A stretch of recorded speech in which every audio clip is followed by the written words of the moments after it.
আল্লাহর রাসূল সাল্লাল্লাহু আলাইহি ওয়াসাল্লাম বলেন, যে ব্যক্তি সকালে 100 বার সুবহানাল্লাহ বলে, কতবার?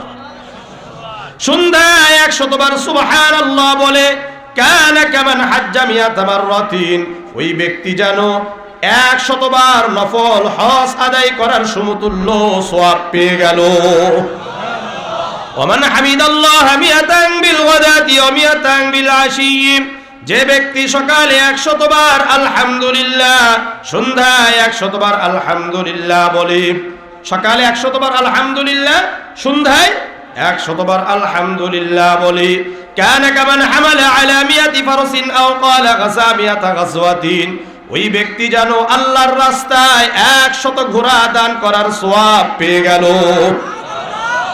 ওমান হাল্লাল্লাহ মিয়াতান বিল গাদাতি ওয়া মিয়াতান বিল আশি, যে ব্যক্তি সকালে 100 বার লা ইলাহা ইল্লাল্লাহ বলে, সন্ধ্যায় 100 বার লা ইলাহা ইল্লাল্লাহ বলে, কানা কামান আ'তাকা মিয়াতা রাকবাতিন মিন ওয়ালাদি ইসমাঈল আলাইহিস সালাতু ওয়াস সালাম, ওই ব্যক্তি যেন ইসমাঈল আলাইহিস সালাতু ওয়াস সালামের বংশধরদের মধ্য হতে যারা গোলাম হয়েছে এরকম 100 গোলাম মুক্ত করার সওয়াব পেয়ে গেল।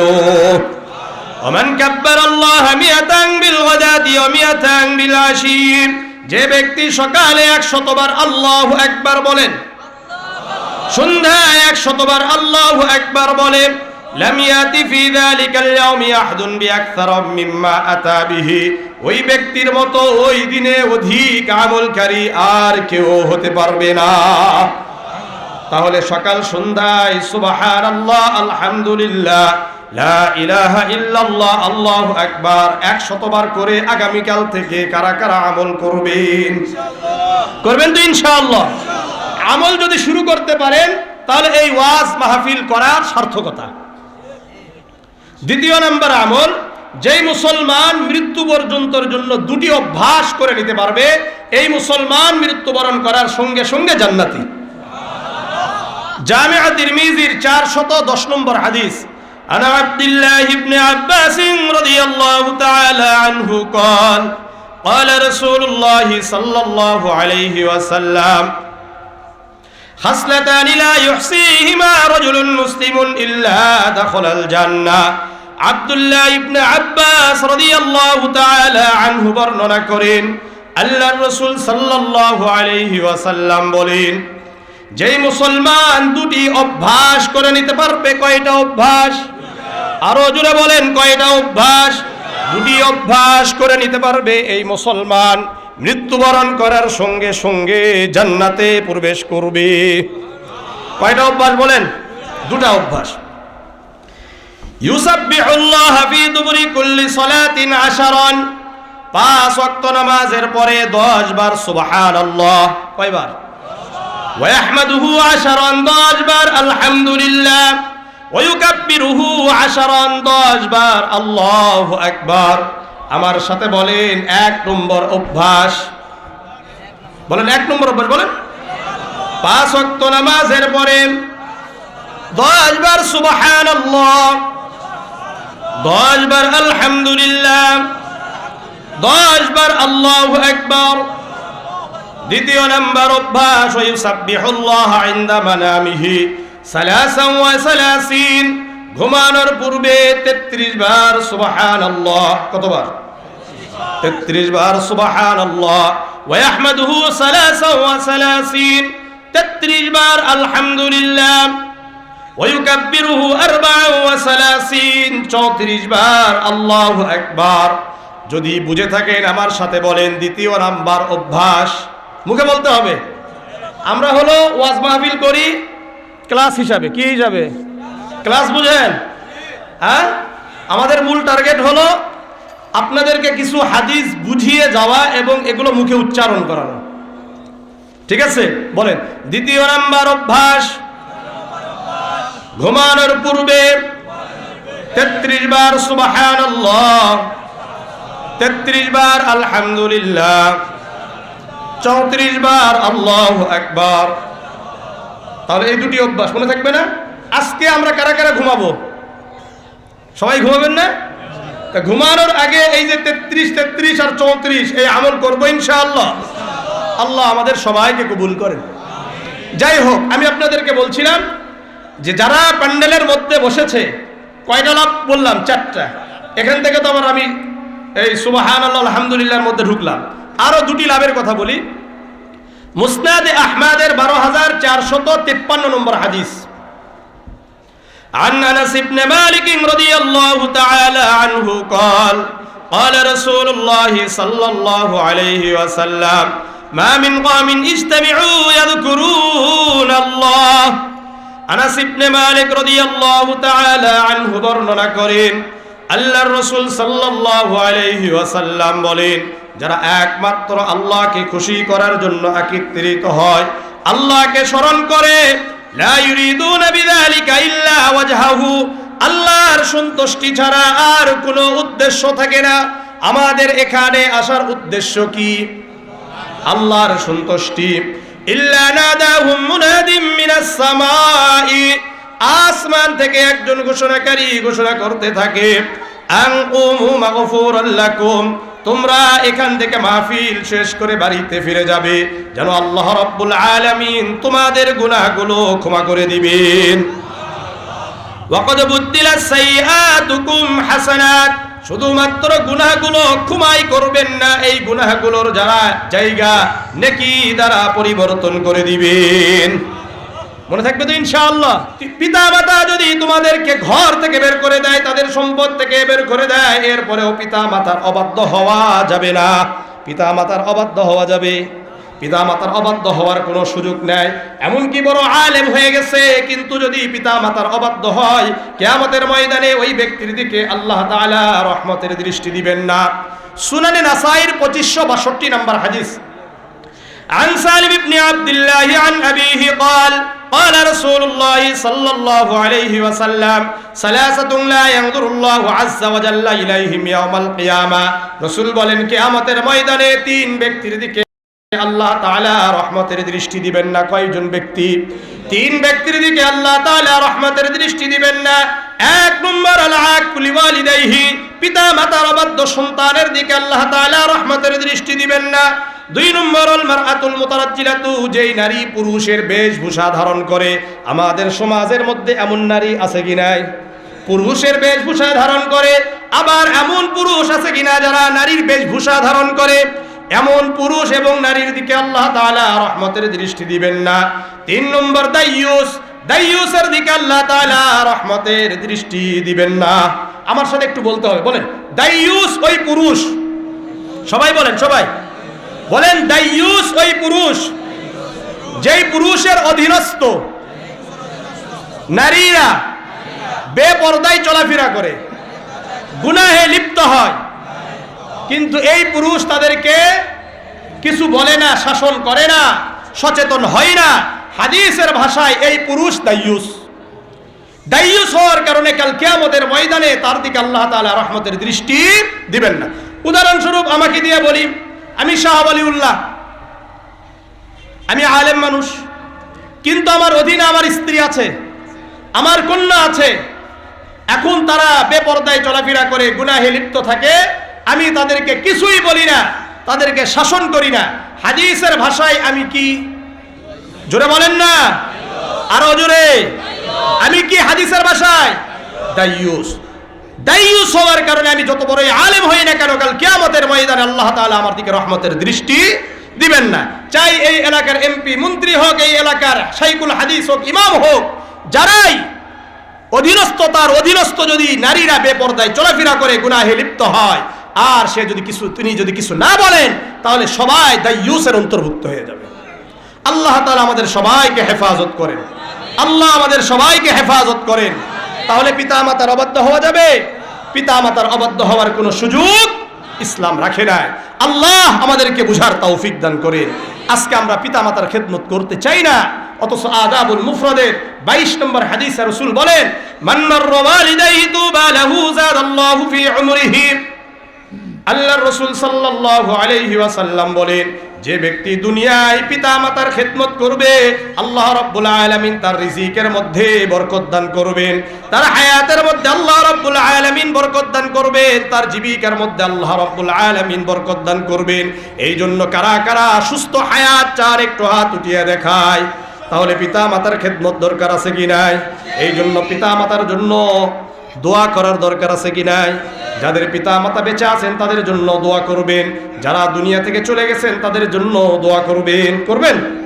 বিশেষ করে আমরা সাধারণত রব্বিরহামহুমা কামা রব্বায়ানি সগীরা এই দোয়া করি, এটা দোয়া করি না? কিন্তু আপনারা কেউ কি বাবা মায়ের জন্য ইস্তেগফার করেন? ইস্তেগফার, অথচ ইস্তেগফারের আদেশ আসছে। ইস্তেগফার এই আমল তো জানেই না, কারণ হাদিসের আলোচনা নেই। মূল কথা হলো এখানে সুনানে ইবনে মাজার 3660 নম্বর হাদিস, আবু হুরায়রা রাদিয়াল্লাহু তাআলা আনহু থেকে বর্ণিত, রাসূল বলেন, ইন্নার রাজুলা লা তুরফাউ দারাজাতুহু ফিল জান্নাহ, একজন ব্যক্তি কবরে শায়িত আছে। কোথায় আছে? কবরে শায়িত।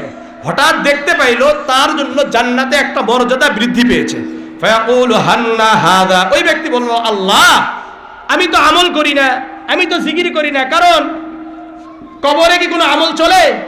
নামাজ আছে, কোরআন তেলাওয়াত করা যায়, কোনো আমল নাই, তাহলে আমার মর্যাদা বৃদ্ধি পাইলো কিভাবে? তখন আল্লাহর পক্ষ থেকে বলা হলো, ফায়াকালু বিইস্তিগফারি ওয়ালাদিকা লাকা, তোমার সন্তান তোমার জন্য ইস্তিগফার করেছে। ইস্তিগফার করবেন কিভাবে?